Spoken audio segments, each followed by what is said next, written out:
work.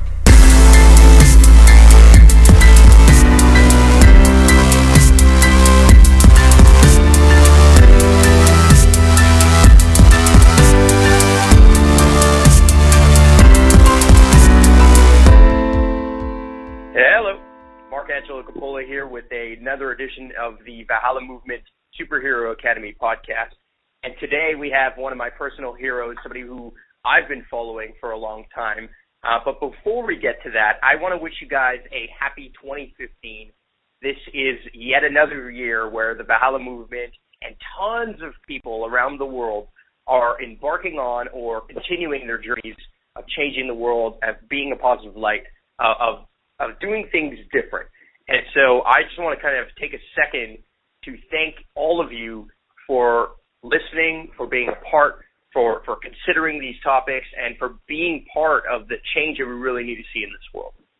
And the other thing I want to kind of point out, and something that's kind of related to our guest as well, is that, you know, we understand at Valhalla that not everyone has the same marketing capacities and the same ability to tell the stories through video and photo and all these things.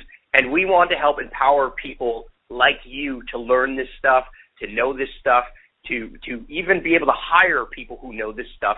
If you guys have social brands, aka if you have a brand or a company that's doing something that we believe in, right? That's something that we want to support, like you have an organic farm and you need a website. Well, guess what? We opened something up called the Valhalla Movement Agency. We're literally a group of marketers, a group of people who have put all the things that we've done together for Valhalla. Well, now we're also a group that's for hire for your social enterprise. So you can check out agency.valhallamovement.com, but I don't want to kind of straggle any longer before introducing today's guest, who is the founder of wearechange.org. And you might recognize him from his YouTube channel. It has millions of views and hundreds and hundreds of videos. Or you might recognize him from, you know, the different collaborations that he's done with Alex Jones, different confrontations that he's had with Bilderbergers, or you name it. He is covering alternative news left, right, and center every day of the week. And his name is Rudkowski, so you might hear about him. So thanks very much for being on the podcast, Luke. Hey, thanks for having me, Mark, and I really appreciated what you say, because without you, the people, individuals watching, and us building and growing and sharing together, we are nothing. And it's really, really, really important to not only engage people, but to also show everyone that we're not alone in this big fight that we're all involved in, evolving as humanity. Yeah, we're definitely not alone. I mean, it seems like every year, or year after year, you know, if I think back to last January and the January before that, it seems like there's more and more people that are joining this and who are understanding this kind of stuff. And to me, in my serious understanding of this, it's in part due to people like you, people who are out there covering different topics. You know, it's from people like you that I actually learned what the hell the New World Order was, or who the hell Bilderberg was, and learned about some of these different bankers and problems, and all these things are all kind of things that you have helped shed some light on. But I want to know how this started. I want to know, what's your story? What led to you creating wearechange.org? Like, where did this come out of for you? Is this something you studied? Like, where did this happen? I mean, We Are Change evolved from many different facets, many different phases. We used to be just primarily an activist group, primarily also a one-issue group. We used to be doing charity work. We used to be doing social community work. We used to be doing just so many different things, events we used to be doing, and now we're just concentrating on the journalism aspect, because we see the true potential not only to highlight some of the problems that we're facing or some of the issues that no one will ever hear about on the mainstream media, but also, most importantly, we have an opportunity to fix a lot of the problems, to shed light on a lot of the darkness that's all around us. And there's no better time to take advantage of that than right now, with this exponential growth of technology, of being able. This is a unique time in history. There has never been a time in history where one person, one soul, one human being, you there, it could be you right now listening to this interview, that could send out one message, one thought, one simple video or audio or image, and that image could go viral, and millions of people could not only see it, but also affect it and change it by seeing it and perceiving it. So that's the phase we're at now. I mean, but We Are Change started primarily just as a simple idea as, we need to be the change that we want to see in this world. And I remember being involved in the activism realm here ever since I was 14, all the way back in 2003, 2004, when I was beat up by the police here in New York City and couldn't get any accountability because it was a police officer's word against mine, and there was no video footage back then. We had flip phones back then for the new kids who don't know about that, who don't know about the struggles of the old technology. We didn't have smartphones where we could just film anything. But in 2003, it really took one horrible incident, just me getting assaulted by the NYPD for no reason at all.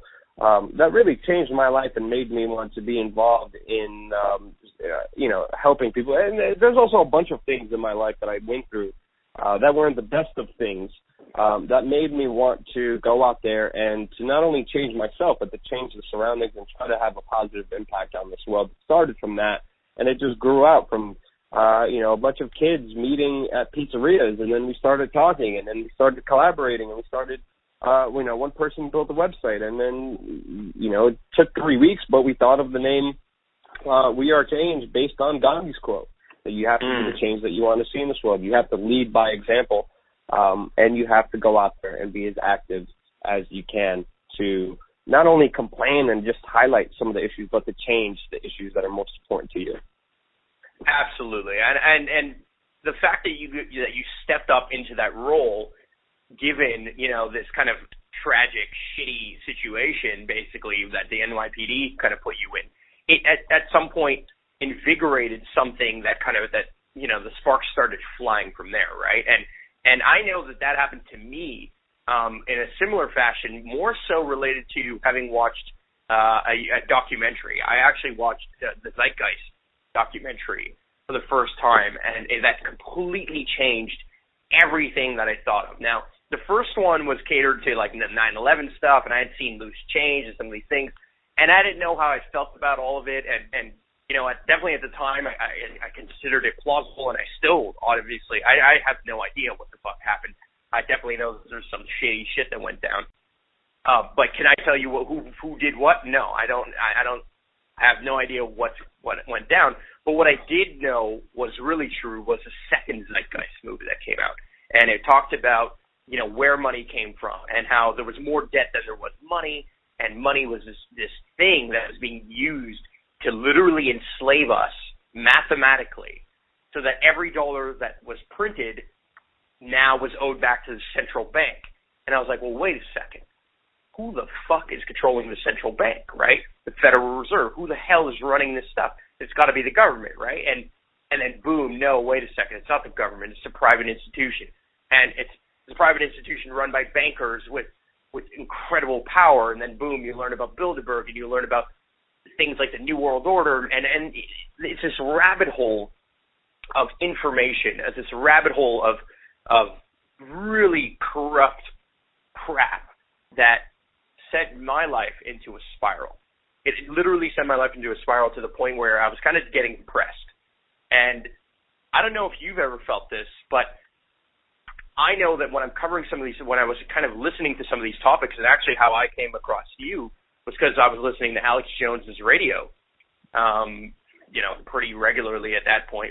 Once I started discovering all this stuff and learning, trying to learn more about what else were they lying about, right? Once you learn about one big lie or one big weird paradigm that's kind of corrupt, then you're like, okay, well, what else? Is it chemtrails? Is it this? Is it that? I don't know. Again, all this information, is tough to kind of digest, but that's the point. That's the point, because I would have never known anything about any of this if it weren't for information, if it weren't for people like you who were stepping up, putting your camera and covering it. So I want to know, what made you pick up a camera? What made you make it about information? Because you could have created We Are Change and just done activism, but what made you start kind of documenting it? It's almost like you started to run and gun and be this guy that loads us onto YouTube all the time. Where did that come from? Is this something that you studied? Well, it's just a basic philosophy. Knowledge is power, and a lot of power has been taken away from the people. A lot of power relies on us not only informing ourselves, but creating the best version of ourselves. It's very easy for a lot of people to get into all this information and go down a rabbit hole and feel depressed and fearful, especially if you're listening to some of those other radio shows and some of the other people out there who are just promoting very low vibrational kind of energy, who are just sticking it to you how horrible and how disgusting everything is. But in reality, it's just information. Take the information, learn from it, and let's adapt. Let's see how we could take this information. Let's see how we could actually change it. Let's see how we could successfully flip a situation from something, okay, this situation is happening, the bankers are doing all these things. Well, let's talk about some of the alternatives. Let's talk about the communities who are creating their own currencies. Let's talk about Bitcoin creating a whole platform that takes away the banking system. Let's talk about other people who are creating a barter system. Let's talk about how people at Burning Man survive without any money, without any trade at all. Let's talk about all these different facets in life, and let's figure it out, do together to do something. Because you could sit there and be drowned down by this propaganda and by like all this horrible news all the time. But unless you're doing something about it, you're not going to feel good. Doing something, being proactive, getting out there, making a difference is one of the best feelings in this world. And if we could just show it, if we could just document it and show people that it's possible, that no, it's not difficult. It just takes up us taking the responsibility from ourselves and getting up and doing it. If it just takes that, why don't we just do it? So that very simply is like, okay, we're doing it, but we need to show everybody how easily it can be done. We need to show people that these people in power only have the power because we allow them to have the power. If we didn't give them the power, if we didn't call them elites, if we called them poopy head diaper heads, if we just nicknamed them all that, we would take away their power. We empower these individuals. A lot of times we consent. A lot of times unknowingly, subliminally, we give up our own power to them. But what I was hoping to do with my videos is walk up to someone like Lord Jacob Rothschild, like David Rockefeller, like Henry Kissinger, like Joe Biden, like Tony Blair, like Bill Clinton. Walk up to them face to face and not kiss their ass like everyone else around them is, because everyone else around them is just sticking their nose as far as they can into their insides. No, I'm going to talk to you like a regular human being. Why did you do all these horrible things and no one else had accountable? Why did you lie about this? Why did you do this, this, and this, and this? And yeah, I'm going to treat you like a regular human being, and I'm not going to sugarcoat anything. I'm going to put you on the spot right here, right now, in front of everybody else to show you that you're just on the same level as we are.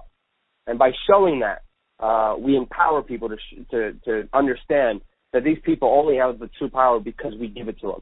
And by facing them one-on-one, looking them in the eye, showing them that we're not afraid, showing the world, look at these guys. They run away. They cower. They stutter. They call security. They don't know what to do with themselves when they're confronted with the truth. Look at this. Look at this. It's right there. It's right there on youtube.com/WeAreChange. Check it out.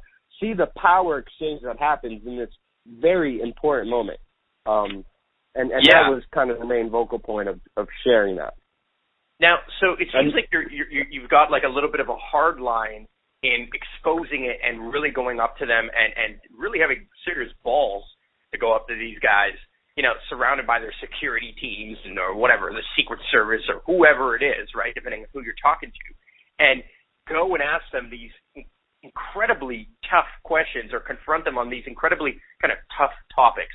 And like you said, for the most part, somebody's going to go meet Obama or somebody's going to meet anybody who's a political celebrity of any kind or a really rich banker, rich based on monetary, scales, not on other scales maybe. But the idea is that that's scary. That's not something that everybody wants to do.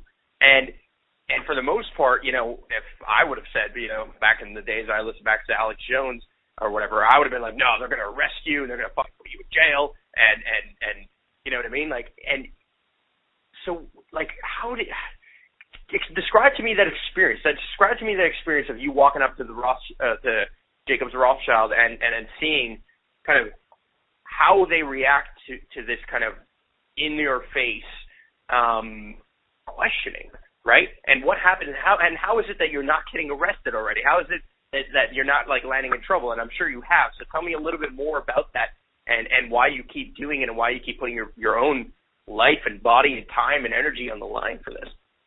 Well, I definitely have been arrested. Jail's not that bad, to be honest with you. But just to break it down for people, it's really a very self-reflecting question that you just asked me. That I may just need to collect my thoughts here for a second. But yeah, sure. Just to expand on the point, these people never face reality. These people are filled with fake people kissing their butts all the freaking time. Henry Kissinger, mass murderer, set up coups, responsible for the death of millions of people. And there's people walking up to him, kissing his hand, talking about how he's just this amazing, beautiful human being. And then I walk up to him with a microphone, looking dead in the eyes, and I tell him, "What do you mean? When you did the coup and led the death and torture and murder of all these human beings, how does it feel to have that blood on your hands?" What happens then with that exchange is a shock. And you see, these people a lot of times don't know how to deal with themselves. These people don't know what to do because they never face this. They always have all these butt kisses around, all these grooms of the stool, all the time. And when they do that, there's this weird feeling that happens within me. I mean, obviously, fear is prevalent. I'm not, just a fearless guy. No, I understand fear. I try to cope with it. I try to understand it. I try to understand the repercussions of my actions. And there has been some things that have happened to me that I've been, I went through the gauntlet of everything. I mean, I'm banned from Canada. I've been arrested, 3, 4, a number of times. I've been beat up. I've been interrogated by federal authorities. I've been, people try to set me up with god-awful things. People called my house and told me that they were spying on me, proved to me that they were spying on me, said that they would kill me. And I told them, go right ahead, because if someone was going to kill you, they wouldn't call you and tell you and give you a warning that they would. Number one. Yeah. Number two, do whatever you want to me. I don't care, because, life is short. You could die crossing the street tomorrow. You have a very short temporary time in this world. But I understand the whole power dynamics of everything. And these individuals, and then most importantly, no one could touch me unless I let them touch me in a way. No one could affect me unless I let them affect me. The biggest power you have in this world is the power of your own reaction, the way you choose to react to things. Even when bad things happen, recently I was arrested and manhandled in Copenhagen for filming and sneaking into the Bilderberg Hotel. I was laughing my butt off in jail because I knew the story would go viral on the internet, and then hundreds of phone calls, if not thousands, came in from all over the world to the embassy, to the consulates, to the police precincts, and they had to let me go without any charges. I know I'm protected. I know no one could touch me unless I let them affect me, unless I let them touch me. So that's the philosophy I go in it too. I conquer that fear, because anything that I'm fearful of, I want to conquer. I want to better myself. And the best feelings in this world come when you conquer your fears. The best feelings in the world come when you're looking down somebody straight in the eyes and you're telling them off for the first time ever. And those people actually respect you more because of that, because they know they're surrounded. I mean, imagine if you're some elite, person, banker, or Henry Kissinger, or whoever. Right? You have all these people around you just being fake. All these people around you just trying to get something out of you. And then some, person, young, old, whatever, looks you dead in the eyes and calls you out for exactly who you are. Who are you going to have more respect for? Are you going to have respect for the butt kisser trying to get everything out of you, or the person who's on your level, who knows everything, who bypassed all the propaganda, who is smart, who does his research, and actually knows stuff that no one else knows, and he's willing to face you with it one-on-one, man-to-man, like a true human being should. Not behind your back, not behind a video, not behind a screen, not doing a vlog video, but face-to-face, man-to-man. And these people have their own codes and their own way they work. But I tell you one thing, true people like that respect that kind of behavior, because it's real, it's honest, and it's something that no one else does. So I think there's a number of reasons. I can definitely imagine that they do respect it, and that they, to some degree, there's always some respect that comes with a man or woman who would rather live a life standing up versus live a life, on their knees. You know what I mean? And exactly to kind of not bow down to these people and maybe suffer more for standing up, at the same time be somebody who dies standing up, if you will, or who has faces adversity while standing up, versus kind of constantly, like you said, brown nosing and kissing their feet and stuff and kneeling down to these people. And it's weird. It's a weird scenario, right? Because some of these people inherited this, right? Some of these people are like just born completely rich, just phenomenally, incredibly rich for no reason, because just their ancestors had set up this big banking scheme or whatever it is. And some of them kind of rose to power through political things, which is obviously tied in with money and all this stuff. But I find it like, do you think they really know what they're doing? Do you really think that the New World Order and all these things and all these Bilderberg kind of meetings and things, do you really think that they're effectively controlling the world?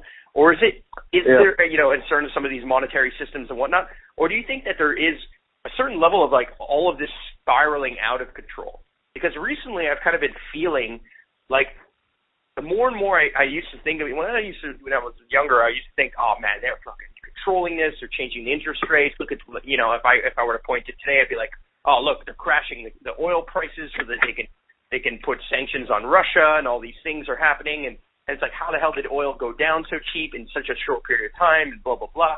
Like, there's something going on here. But I always wonder, are they really in control, or is this something that's just, like, bigger than anyone, even no matter how much money you have? So what do you think about that?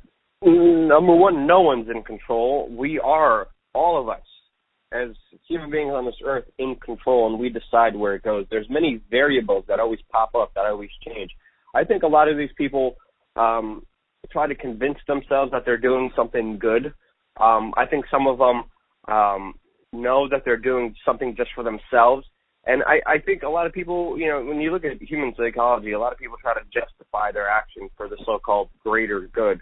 And I think a lot of them perceive that they are doing this, but they never see the consequences of their actions. They never face the negative things that they do, and that's why they're able to, sometimes sleep at night comfortably. Some people aren't able to sleep at night comfortably. There's letters from Henry Kissinger saying how afraid he is when the Chilean dictator Pinochet was facing war criminal charges. And he knew, because he helped establish Pinochet, he knew, because he played such an integral role in horrible actions that this dictator did, that he could possibly go to jail too. And he wrote letters to his lawyer that have been made public, I believe to his lawyer, that have been made public, that show how fearful he is of any responsibility for his actions. And I think a lot of them just try to push it away. But really, it's really hard to make any correct diagnosis, because, number one, my conversations with them are limited. I don't know these people one-on-one. And they clearly do not answer. And they clearly do not answer any of your lies. Well, some do. Some answer, some don't, some lie. It's a weird batch. You never know what you're going to get with these individuals. That's why I keep trying. But no one really knows where anything is headed, because there's so many different variables. There's so many different things happening at the moment. And at any time, at anything, all it takes is just one spark that can just engulf and enlight everything, in a positive way or in a negative way. But those options are so variable that it's, I think, unfair to kind of speculate. Personally, I could only give you some of the insights that I've been given myself. Of course. And now, so here's a topic that I find really kind of tragic about some of the work that you do, exposing some of this stuff, and it surrounds the idea of the word conspiracy, right? What it means to be a conspiracy theorist, and to kind of point fingers at things or try and make correlations with other things that kind of sometimes don't pan out to be true, or just kind of completely fanatical. And like we've had conversations before, some people are just literally insane, right? They join this movement, they start listening to Alex Jones, they get riled up, and it's like, no, it's the government doing this, and it's a conspiracy, and everything's a conspiracy, right? whether it be the shootings in Charlie Hebdo recently, whether it be this. It's like, it seems like there's some people who are fear-mongering, even though they're trying to help enlighten us, they're fear-mongering this conspiracy all the time, right? And I kind of, I feel like there's a lot of the message that is lost because of that, right? Because of this overly fanatical kind of claims of all kinds of all types, that essentially it's really hard for the real true message to carry through. Now, what I enjoy about your videos and about kind of, I've watched some of your more popular videos where you kind of go up to the Rothschilds and ask them, like, hey, what the hell, what is going on here? And just the genuine reaction that you see, like you said, that you pointed out, their genuine reaction on their face kind of tells you and dives into a little bit of this, right? But I wonder how have you kind of? I mean, I try to stay away as much as I can. The adversity of conspiracy theories, essentially, and how do you kind of like differentiate yourself from, I don't know, even Alex Jones or something like that, who's just out there fear mongering all the time? And look, I used to love him. I used to listen to him all the time, but I can't deal with it anymore. Yeah, I mean, I personally stay away from any theories. I try to stay away from any speculations as best as I can, and the best way to really have a good approach on this is to just go after questions that you have. Ask questions and try to figure out information. Try to get out information. We could very easily speculate. We could very easily say, I think this has happened. I think this has happened. We could very easily just concentrate on how horrible it is. But I think it's very important to have a heavy dose of skepticism, not only of the other side, but of your side. It's very important not to make definitive statements, but to ask questions and give out accurate information and let people decide for themselves. Let the audience make up their own mind. I have a lot of respect for my audience. I try not to be misleading as much as I can. I try to make sure there's no theories as much as I can. Even though we do personalize sometimes, that's just a natural kind of human being kind of instinct when you're talking for so much naturally. You let out some things that aren't 100% verified or 100% confirmed. But it's very important, instead of just saying, this is a major conspiracy, this is it. Instead of putting out your theories, don't put out your theories. Put out things that will actually help people, and that's solid information. And don't get wrapped up in just the negativity and horrible stuff. Talk about that. Yes, finding important. But let's talk about what's going on, and let's talk about how we could fix it. Let's talk about some of the solutions. Let's talk about some of the people doing good things in this world.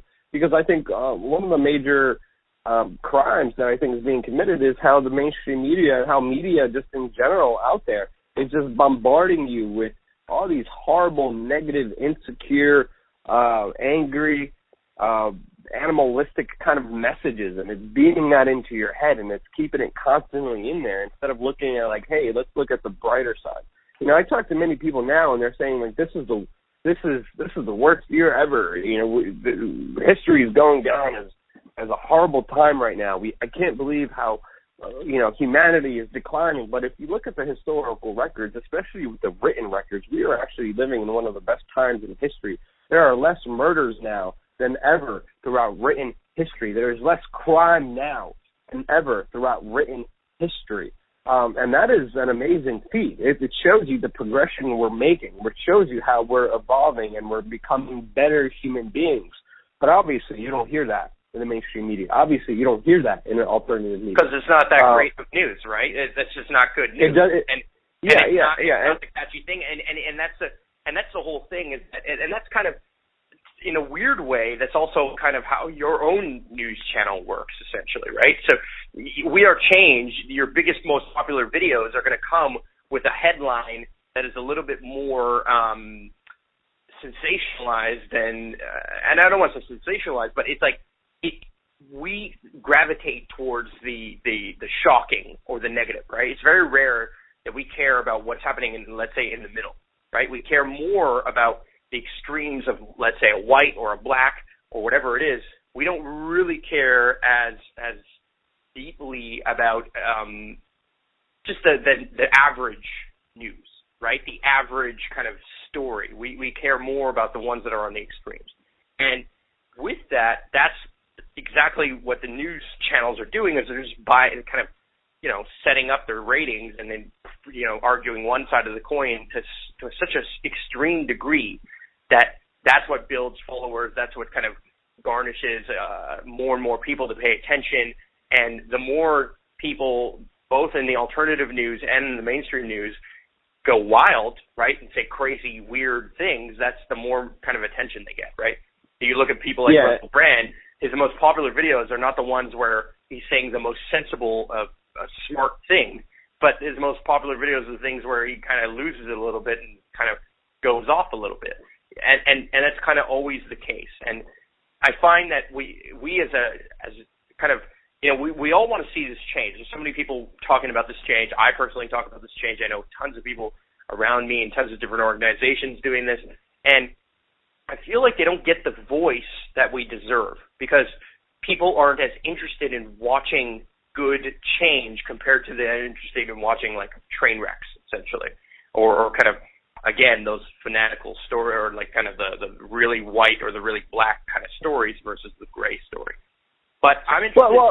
Well, it depends. I mean, it's an interesting kind of paradigm that we're dealing in with now because obviously people do clickbait. People do put sensational headlines because they want the hits, they want the clicks, they want the ad revenue, and all that. But I'm just looking at my videos now, and it's a mix. It's a mix between sustainable communities and DMT and spirituality to breaking down the geopolitics of ISIS and Russia and the United States to confronting Lord Jacob Rothschild to being on the street and fooling people but educating them at the same time. I think, if I'm looking at my channel, I'm trying to also look at myself reflectively, which I've been trying to do recently too, because that's a very important part. A lot of people in the media realm don't understand how to take any kind of constructive criticism in any way, shape, or form, but I welcome it at any time. If you look at my Twitter feed on Luke We Are Change, I always ask, what can I do to be better? How, what book should I read to be a better human being? Self-reflection has been extremely, extremely important part to this process.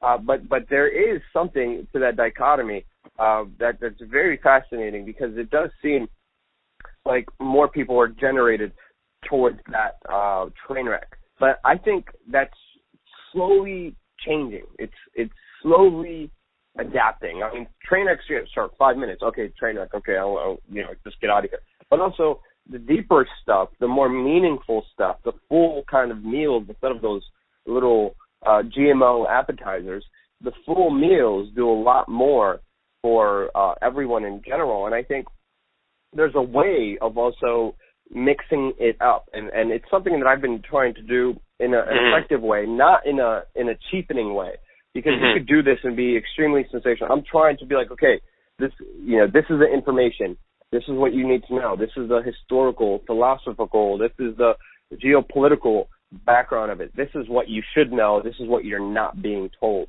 And I'm trying to intermix it where it's entertaining, people want to click on it, but also it serves its purpose. So it's not just fear-mongering. And that's a very hard kind of mix to kind of put together, but it's something I've been striving for a very long time. And I don't know if I achieved it. I mean, the people and the fans and the work in progress, right? Participate and watch it will know. Yeah, but everything's a work in progress. Everything is forever changing. And I always try to keep it as positive as I can, and I always try to keep it as informative as I can. But that's essentially my goal, is to transition it in a way where the video and the content is entertaining. It's engaging. People want to click on it, but it's also not just clickbait. It's not just fear-mongering. It's not just the most negative and horrible, decrepit thing. That's what I've been striving for myself. I fully get that. I fully respect that. And when I was talking about kind of, some people going to the extreme on one way or the other, I don't necessarily see your channel as being like that. The only thing I can say, though, is that some of your more popular videos are probably going to be a little bit more train wreck oriented. Now, that's not your fault. You're putting out both sides of the story. You're putting out, like you said, DMT, sustainable agriculture, or whatever you name it. You kind of hit it, okay, and you've talked about it. But it's weird how only certain topics tend to get some of those views and some of that kind of growth that really enables you to kind of not only financially do this more right through YouTube ads or whatever kind of money you can collect off that, but also to, keeps you motivated, right? Like when you get a story that story really picks up and kind of travels around the internet, it kind of reinvigorates your motive to go out there again the next day and stand out in the freezing cold waiting for, I don't know, Bill Clinton to come outside of some place or something, whatever it is, right? So, and I get that. Now, I find what's really intriguing, and this is where actually the Valhalla movement started more than anything. Let me dive again back into my past, which is, look, I listen to Alex Jones, I watch all these documentaries, whether they be conspiracy theory movies or really properly well put together documentaries with really hard facts. And I started to really recognize that at that time, and now I feel like it's shifted, but at that time, almost all the documentaries that were coming out were all about the problem, right? Like, I would learn so much about colony collapse disorder with the bees, or I'd learn so much about GMOs, and I'd learn so much about water usage and war and money and all of these things. I learned so much about everything, but it was always just about the problem. And there was so little time spent on any of these documentaries talking about the solutions, right? And even if they said it, like, they always had a chapter of solutions, but it was always like the last 15 minutes of the documentary and a 2-hour-long piece where it's like, oh yeah, here's the solutions real quick. Like, but it was just never clear, right? Or some of the solutions that they would say were just so big that's like, what the fuck? How am I supposed to be a part of this? And for me, Valhalla came out of the fact that I'm like, I don't fucking know what to do anymore. I don't know what the hell we can possibly do. The only thing I knew was, like, if we buy land, plant trees, that's good for the environment. If we grow our own food, if we do things that are like kind of, promote sustainability, almost off the grid living, if we do all of these things, then that's what's going to kind of enable us to at least be in a position where, number one, we're personally empowered, right? So we can kind of step out of the system a little bit more and have more time to kind of examine it from an outside perspective. And the second thing was that we can start getting people motivated to be a part of the solution for once. And I agree with you that, and you kind of said this earlier, that's changing. It is shifting. So talk to me a little bit more about how you've seen that shift happen. Talk to me a little bit more about how you've seen more and more people turn towards some of these kind of alternative ideas that are more solution-based, right? Because back in the day, it was all about, like, buy gold and brace yourself, and it was more of like a doomsday scenario, at least in my own mind. And now it's really not like that. It's kind of evolving in a way that I actually have hope for humanity, and I think you do too. So I'd love to hear more about. I mean, at first, you're very right. All the documentaries were very fear-based. They're going to kill you, mass depopulation, FEMA camp. We're all going to jail. All this other police state horrible, just nastiness that was just thrown at us when the internet was, kind of first kind of opening up back in 2005, 2006. But that's why, noticing this, I was a part of making Not 11 Chronicles Truth Rising, which is a free documentary that you could actually watch right now on YouTube. And Not 11 Chronicles Truth Rising was just about the activism, just about individuals taking charge, taking the power of themselves and going out there and educating people. Because early on, I remember when We Are Change was first started, we had our major philosophy was EMA, educate, motivate, activate. First, we needed to educate people so they could actually see the problem. They need to understand the problem. They need to know what's happening. They need to be woken up. Then we need to motivate them, and then we need to activate them. That was always our kind of philosophy: educate, motivate, activate, EMA. And that's what we were always focusing on. We were always focusing on the educational part. But it seems like the education is finally coming to a crescendo where a lot of people are like finally seeing and realizing the problems. Now it's, about the motivation stuff. Let's get motivated. Let's show people anything's possible. And then when we activate and we get people out there doing things that are different, that are doing things for the betterment of humanity, for the betterment of society, helping each other out, being there, working on themselves individually, because that's the biggest change you can make.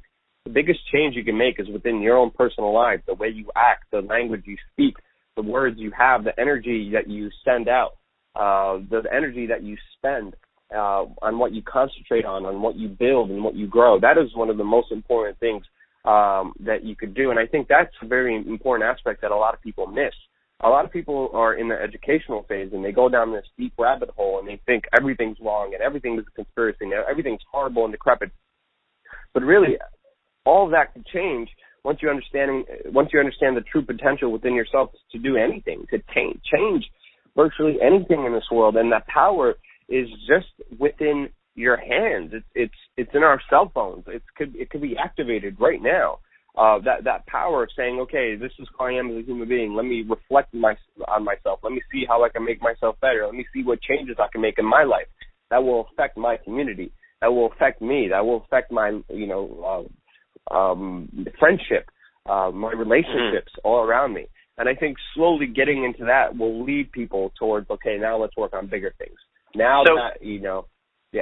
So that seems to kind of come into play when, to some degree, there's a mindset shift. There's a mindset shift between you as an individual, right, versus you as a part of the collective.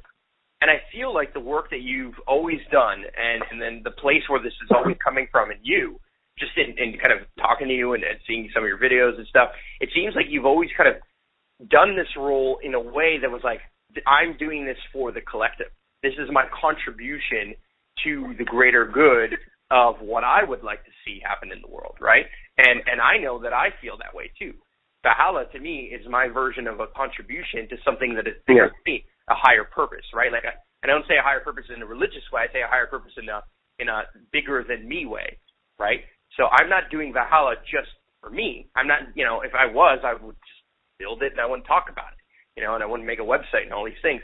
But we're really kind of doing it in a way to inspire more and more people to also step into it to explore. Because that's the one thing I think a lot of people, and there's actually scrutiny online, if you read YouTube comments, everyone's scrutinous, but, only a small percentage of people are assholes who want to comment on and say negative stuff all the time, no matter what you put out there.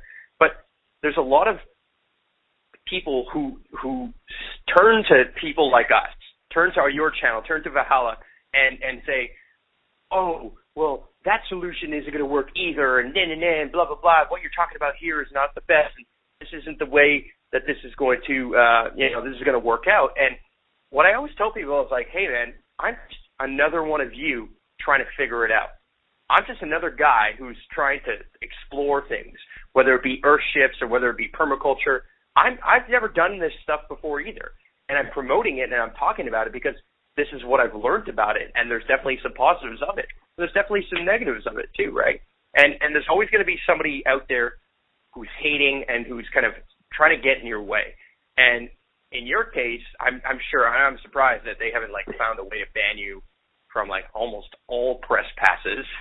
But it seems like you always have a knack of getting in there. But I want to know a little bit more about what your personal idea of some of these solutions are.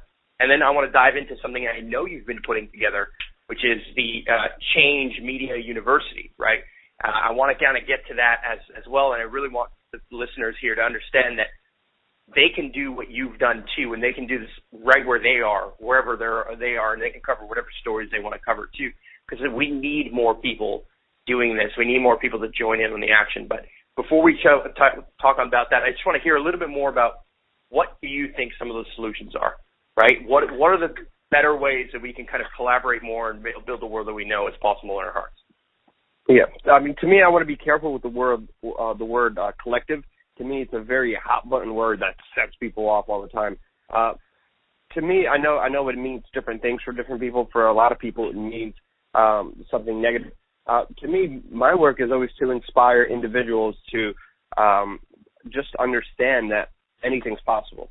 Some of the solutions that I think are feasible is number one, we are still stuck in the education phase. From my experiences, from talking to people from different countries, where we could potentially come to a place where a lot more people are educated about the problems. We are not there yet.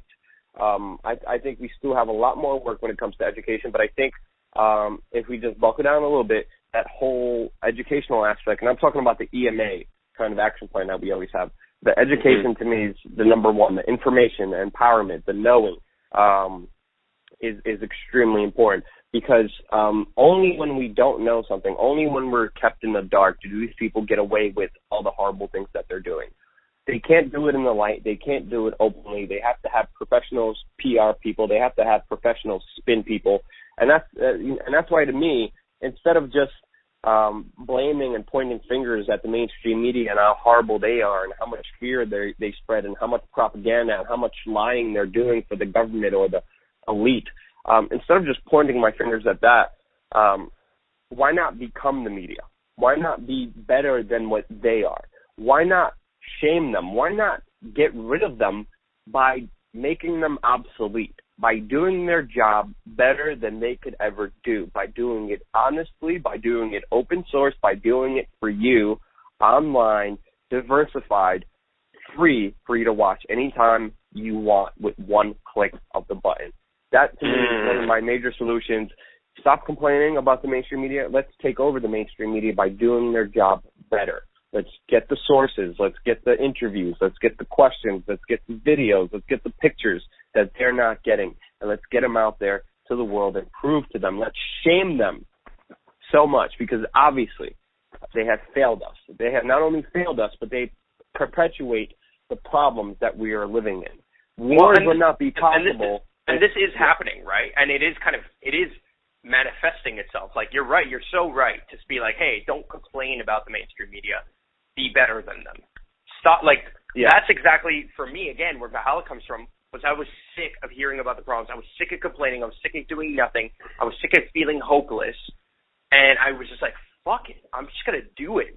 I'm just going to go and buy a piece of land and plant a tree, and I'm going to fucking figure it out. And then from there, I learned permaculture, and we started doing that, and like experimenting. And look, not every tree we planted survived. Not everything we've done worked, and that's okay. But we've tried, right? And as you try, you get better. As you try, you actually get better and better and better, and you get bigger and bigger following. And the more consistently you do it, the more people get behind it. And it seems like there's more and more, even now, of a mainstream media perspective of people kind of jumping into this, right? You see, like, news networks like RT covering very different topics and stories that would have never been covered before. You got like Peter Schiff's of the world and Max Kaiser's, some interesting people who do have TV shows and do have pretty sizable followings that are growing and growing and growing. And things are shifting, things are happening, and it's because people like you have taken it upon themselves to be that change and learn those skills and do it. And I know that's exactly what your Change Media University is all about, right? Empowering people, teaching people, and kind of helping them do it in with a little bit of a better learning curve than it would take for them to start from scratch and completely learn it on their own, right?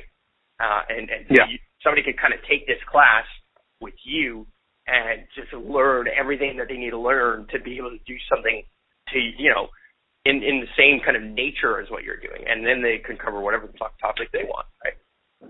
Yeah. My main goal is move from that motivation and get into the action.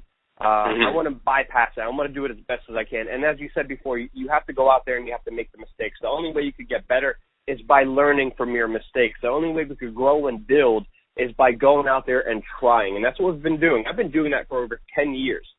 10 years I've been busting my butt, putting in blood, sweat, and tears. I made so many mistakes, but I learned from them.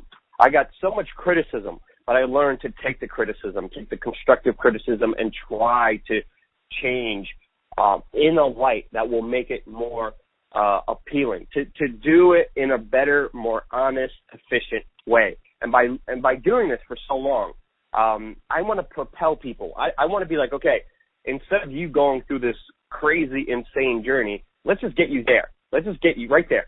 Forget it. No mistakes, no 10 years. You got 10 years of experience right here, so you avoid all the mistakes and you have everything ready to go as it is right now. And that's what we did with Change Media University. It's like a full online college course. There's 15 different chapters from A to Z. We will teach you from everything you need to know how to be a fully funded, independent journalist on your own, making your own living, being your own boss, but most importantly, doing something that you love and being able to express and show things that are important for the people to see in this world and to propel this revolution that's happening that never happened before which is diversifying information. And by diversifying information, we diversify power, and we all empower ourselves. And that's what we're trying to do with Change Media University. We have a course I have a whole workshop that I'm going to be doing in Mexico, teaching people one-on-one in the classroom all day how to do this from A to Z, where you will come out, with a press credential, with the websites, with the social media experience, with the knowledge of how to edit videos, how to sneak past events, how to deal with security guards, how to get up to the most prominent people, how to interview them, how to find good stories, how to highlight solutions, how to creatively put together a video about something that would naturally bore people, but if you could put it in an entertaining way, you could actually make them want to watch something that will be something that will impact them in a positive light. So I'm doing this workshop in Mexico. The course is available online. High school students get the course for free. I want young kids who are going into this world, I don't want them to go to college for journalism school and end up in debt. I don't want them working at Fox News getting coffee for Bill O'Reilly as an intern, or Chris Matthews at MSNBC and dealing with their crap and their horrible egos and personality and attitudes. I want you to be a free, sovereign, independent human being to make your own living, to do what you love, and to share the truth with the world and be able to do it in a way that no one else has. And the only time you have is right now. They haven't closed the internet. It's still an open platform. We have this small opportunity, this small window. We either take it now or we lose it forever. And I want everyone to take it with me. And it's just Change Media University. It's right on wearechange.org. It's that little banner underneath the headlines. Just click on it. You can find out all the details about what's happening in Acapulco, Mexico on February 26th. You can find out how you can take the course online, and it's all on you. And I will be there individually as a human being, there for you. I will watch and go over all the homework you have. This is not like a regular course where you just watch and you buzz off. No, you watch it and you have homework to do. You have work to do in this specific course that you're going to have to be doing. And that's the only way you're going to learn, right? And to be honest, having watched you kind of run and gun, I actually was inspired to pick up a camera a couple of years ago and actually learn videography myself too. And I started, right in my early days, I actually went to Occupy Wall Street and I went to Occupy Montreal, where I'm from, and I interviewed this guy, David Suzuki. He was a pretty famous kind of Canadian environmentalist. And then I moved into, let me go and see the people down at Occupy Wall Street. And then I went and interviewed Ron Paul and people. And I was like, through that, I learned so much personally. Not only about being able to use a camera, which ended up becoming a source of revenue for me for a whole number of, but it's so empowering. But it's not only a source of revenue; it's a source of power. It's a source of liberation. It's a source of freedom. It's a source of accountability. It's a source of right now that could change everything in this world, and it's within your hands to take this opportunity right now, or to fail the future generations ahead of us. It's up to you. It's up to you sitting right there, because one person can't do it. I know the rules. I know the games. If one person threatens the power of these individuals, of these elites, it will take you out, without a doubt, one way or another. I'm not talking about assassination. There's character assassination. There's so many different things. If one person threatens their power, I know this. Yeah, I know. I mean, look at what they did to Julian Assange. So many of us, yes. But if there's so many of us that they can't stop, there's different people popping up everywhere. Instead of just one person, if it's everyone else, that is the only true way that we could be successful. That is the only way that we could actually create a better world. That is the only way that we could actually accomplish anything, if we do it as a group, so there's not one person that they could attack. Absolutely. I fully agree. And we've all heard the quote before, vote with your dollars. But I think there's another vote that we have to start kind of considering now, which is, yes, definitely vote with your dollars. Definitely buy the things that you believe in. Don't buy the things that you don't believe in, and from the mega corporations or places that you don't support. And I'm not saying that you should support them or not support them. I'm just saying vote with your dollar. But the second thing I'm going to say is vote with your clicks and your attention, okay? Because now the world is focused on, we have this, like you said, there's a shifting opportunity. Less and less people are watching TV, and more people are watching things like Vice News, for example, or more and more people watching We Are Change or YouTube. There are more hours of footage going on to YouTube every second than there is possibly on TV in a year. Okay, so it doesn't there's so much going on out there, but you get to pick what you share. You get to pick what stories you want to talk about. So you could talk about like the things that maybe matter a little bit less, or you could talk about the things that matter a little bit more. But whatever those things are to you, talk about them. Because every time you post something on Instagram or on Facebook or on Twitter or on Tumblr or whatever the fuck you're posting on, you are changing the consciousness, the collective of what is going on. And we see this happen, right? The whole concept of virality, right? We see things like the Ice Bucket Challenge go fucking viral for some reason because that was part of the collective consciousness, and people get behind things that we believe are good. And we get behind things that are stupid too. Like we said, we like to watch train wrecks. But many, many, many more people are looking for solutions. Many, many more people are looking for inspiration. And as opposed to those many, many more people being somebody else, why not have it be you? You, the listener, the person who's sitting there right now listening to this, no matter where you are in the world, you can be that change. You can vote with your dollars. You can vote with your clicks. You can vote with your attention. You can make a part of this for yourself. And like Luke was saying, it's not only about money, it's also about doing something that you believe. It's about being a part of an opportunity to really change the game. And it's changing. I'm telling you it's changing, but we need you guys to step up, be a part of it, to go to things like Change University or the Change Media University, or to help out organizations like We Are Change. Even if it's just, hey, Luke got arrested and he's in Copenhagen, and then you call the consulate and you get them released. Guess what? You helped. You did something, right? The reason why Luke's able to continue to do this, the reason why he's able to get out of jail in the first place, is because of people like you who are kind of watching, who are paying attention, who are doing something, who continue to drive people like us, the Valhalla movement or We Are Change, to continue to flourish. And so we need to find a way to collaborate more. We need to find a way to step up more. But it's all about personal accountability. That's all of this paradigm bullshit crap that is going on today. And whether you believe in corruption or conspiracy theories or not, I'm not saying any one of them are true or not true. All I'm saying is it doesn't matter, because you can change it. You can make the next paradigm if you decide to be a part of it today. So thank you. You're so definitely much. right about that. Yeah, no problem. If it's not for the people watching, sharing, calling, clicking, I would be in a lot more trouble than I ever was before. And it's only because of you guys that my butt has been saved countless of times, and your support, and I am indebted to you guys. And I want you guys to be a part of it. I want you guys to go out there and do the same thing that we're doing. But most importantly, I rely on you guys so much, whether it's a couch to sleep on. I mean, I traveled a lot of places, and the only way I'm able to do that is because of people randomly giving me rides, people randomly putting me up on their couch, giving me a meal. Because of that, there's been moments where I had zero money in my bank account. I had nothing. But guess what? I never felt like I had nothing because I had you.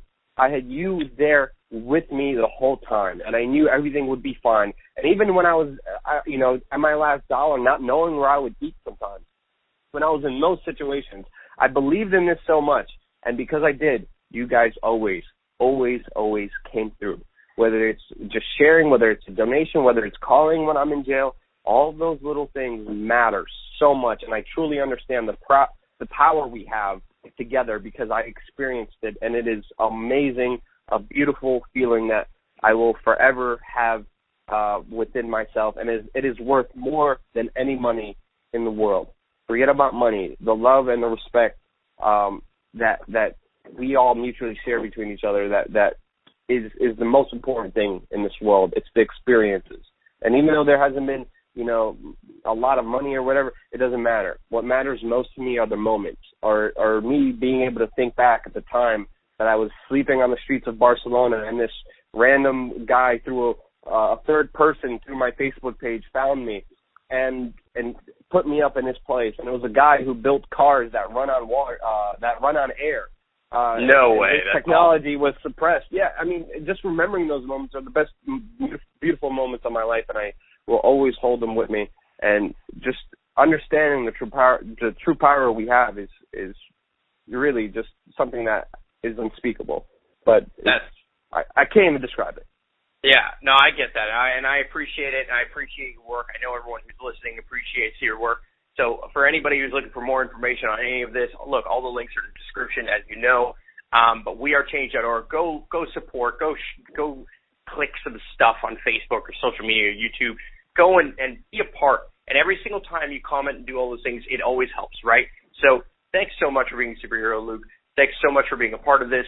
And I really, really appreciate your work. Would love to have you as a guest on the podcast again. And I'd love to figure out a way to collaborate more, because that's definitely the name of the game. So thanks a lot, and thank you to all the listeners once again. Don't forget to rate, comment, subscribe, all that stuff, even on this podcast, because the more you do that, the more people see it. So thanks so much, and let's go change the world. Let's do it. All right. End this here.